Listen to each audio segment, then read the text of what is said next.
en nombre del presidente Nicolás Maduro, en nombre del pueblo de Venezuela, primero que nada saludar y felicitar al presidente Luis Rodolfo Abinader, presidente de la República Dominicana, saludar y felicitar a Rebeca Grynspan, secretaria general iberoamericana, felicitarte a ti, José Manuel Vicente, que no nos conocemos personalmente, pero al igual que con otros colegas hemos venido compartiendo esta reunión de forma muy detenida.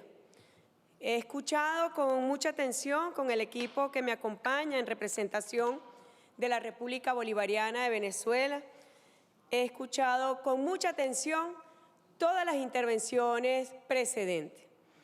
Quiero hacer un espacio especial para felicitar la intervención de la doctora Rebeca Grynspan. Creo que su intervención ha ido a la médula del asunto que está abordando esta reunión, que por cierto no se realizaba desde el año 2013 cuando se celebró en Panamá, en otras condiciones. No vivíamos tiempos de pandemia. Hace poco más de un mes estuvimos también reunidos virtualmente, algunos presencialmente en Andorra y otros de forma virtual, en la cumbre de jefes de Estado y de Gobierno de Iberoamérica. Y las reflexiones que hemos venido escuchando creo que son alentadoras para este espacio iberoamericano. Alentadoras porque cuando escuchamos la intervención de la doctora Rebeca Grynspan, sus palabras todas expresan el sentido de lo que está ocurriendo, de la realidad. Creo que debemos hacer nuestra una de sus frases cuando dijo que nos enfermamos todos igual, pero nos estamos curando de forma desigual.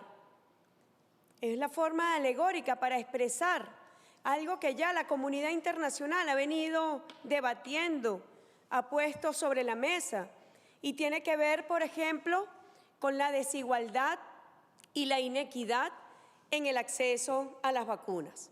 Ayer, el doctor Tedros Adhanom, director de la Organización Mundial de la Salud, dio una cifra que sigue siendo muy preocupante, donde dijo que el 76% de las vacunas distribuidas en el mundo están concentradas solamente en 10 países.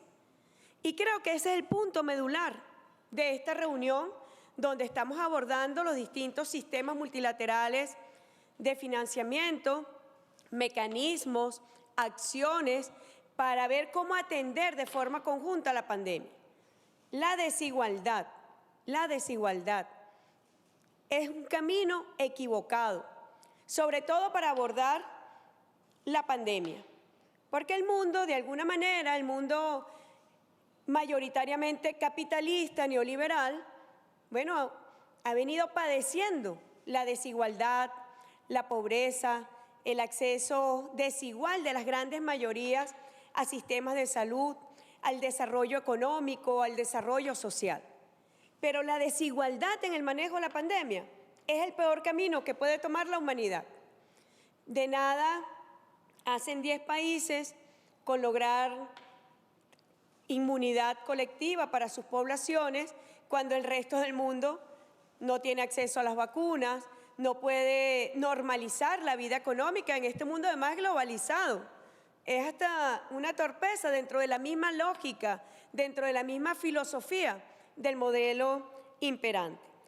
Sin embargo, la pandemia ha traído reflexiones y por eso yo digo que este espacio iberoamericano, su cumbre y hoy la reunión de ministros de Hacienda y de Finanzas es alentadora porque hemos escuchado reflexiones como la incapacidad, que han tenido nuestros sistemas de salud hablo en países de nuestra región, para atender la crisis del COVID-19.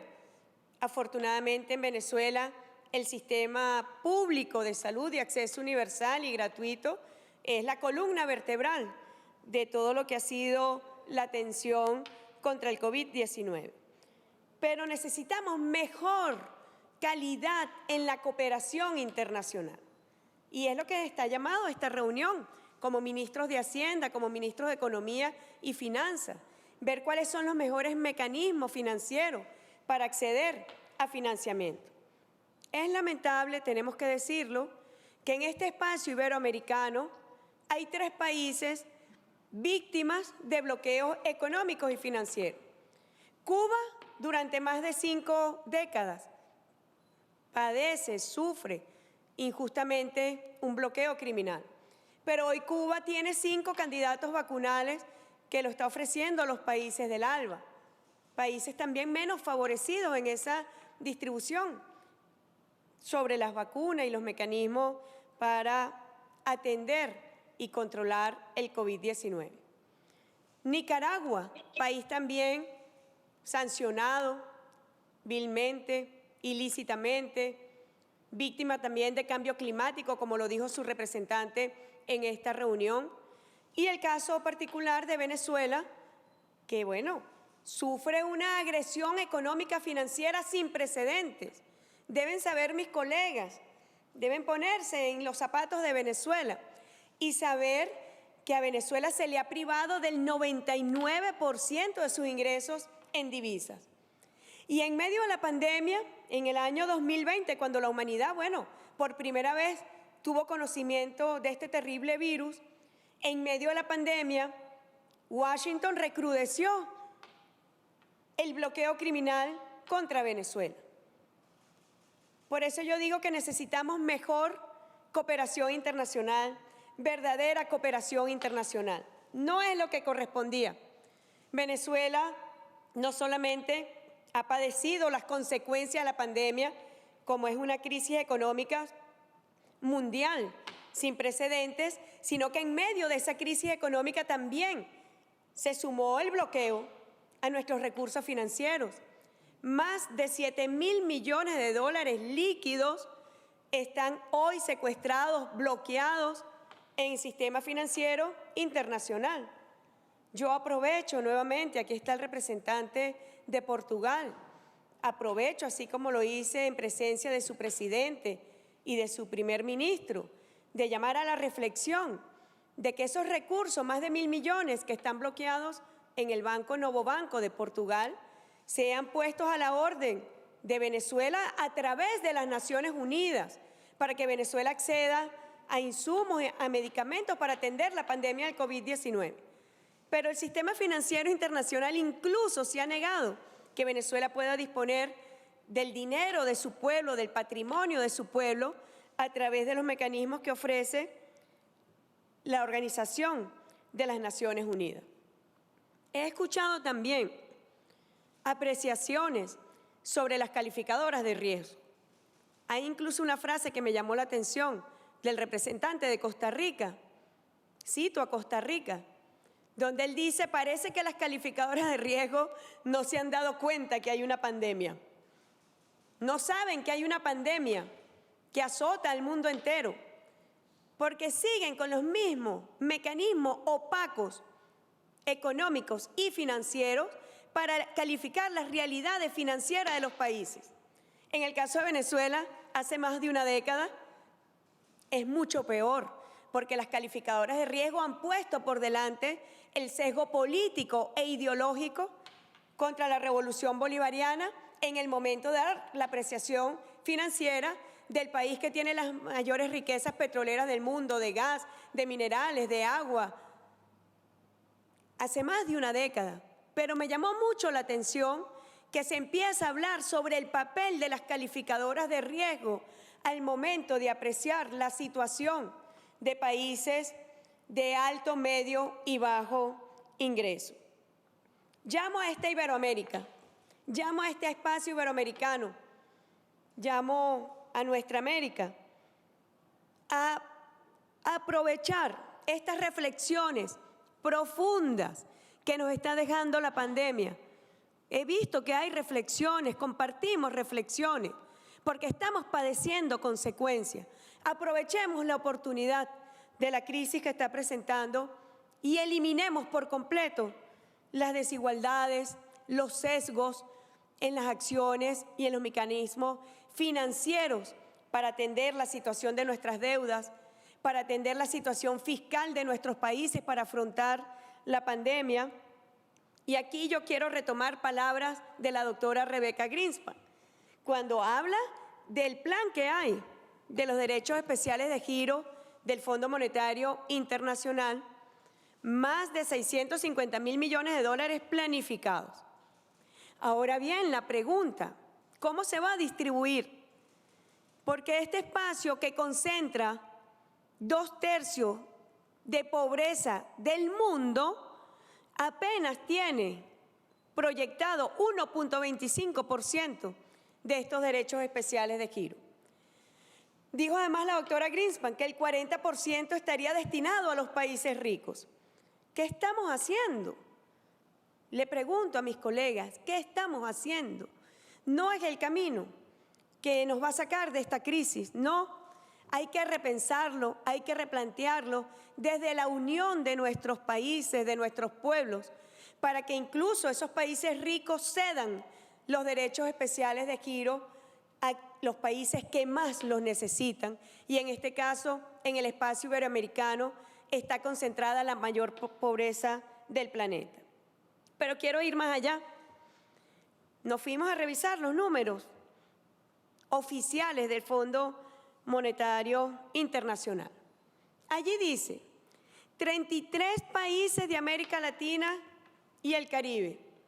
Desde marzo del año pasado, cuando comenzó la pandemia, se distribuyeron 49.000 millones de dólares en derechos especiales de giro, pero de esos 33 países, solo 20 países recibieron beneficios de estos mecanismos del Fondo Monetario Internacional.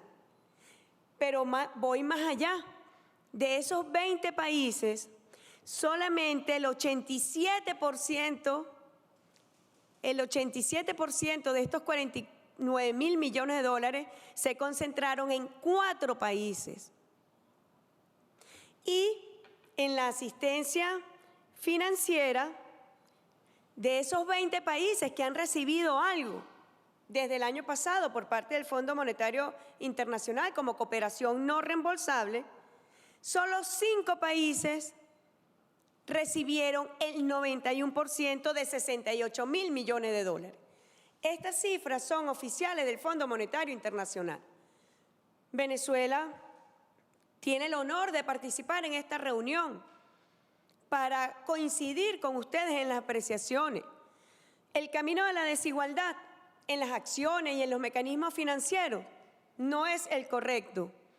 Que de 33 países, solo 4 hayan concentrado los derechos especiales de giro, que de 33 países, solo 5 hayan concentrado la asistencia financiera y mecanismos no reembolsables, quiere decir que hay una terrible desigualdad, una asimetría profunda, desequilibrio.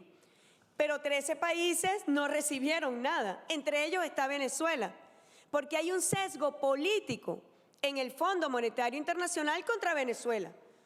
Es una realidad. Hemos escuchado a voceros que dicen, voceros no oficiales, donde dicen Venezuela no va a acceder a los derechos especiales de giro de esos 650.000 millones de dólares. Y yo me pregunto entonces, ¿esto es un mecanismo para combatir en unión internacional el COVID-19 o es un instrumento para ejercer dominación y discriminación política hacia algunos países? Lo que yo he escuchado acá es que hay un espacio común donde traemos todas estas dificultades para reflexión, para que no ocurran, para que se corrijan esos mecanismos. Así que, bueno, desde Venezuela felicitamos nuevamente, nos sentimos honrados de participar, el gobierno constitucional de Venezuela, nos sentimos honrados de participar, sumamos nuestra voz a todos los que hemos escuchado con reflexiones comunes de que debe ser la cooperación, de que debe ser la unión, lo que transite la humanidad para superar no solamente esta pandemia, sino la que ya científicos avisoran para el planeta entero en un futuro. Así que, estimados colegas, autoridades de República Dominicana, nuevamente los felicitamos y nos despedimos con la certeza de que puedan existir correcciones a estas desviaciones de desigualdad y asimetría en los mecanismos financieros internacionales. Muchísimas gracias.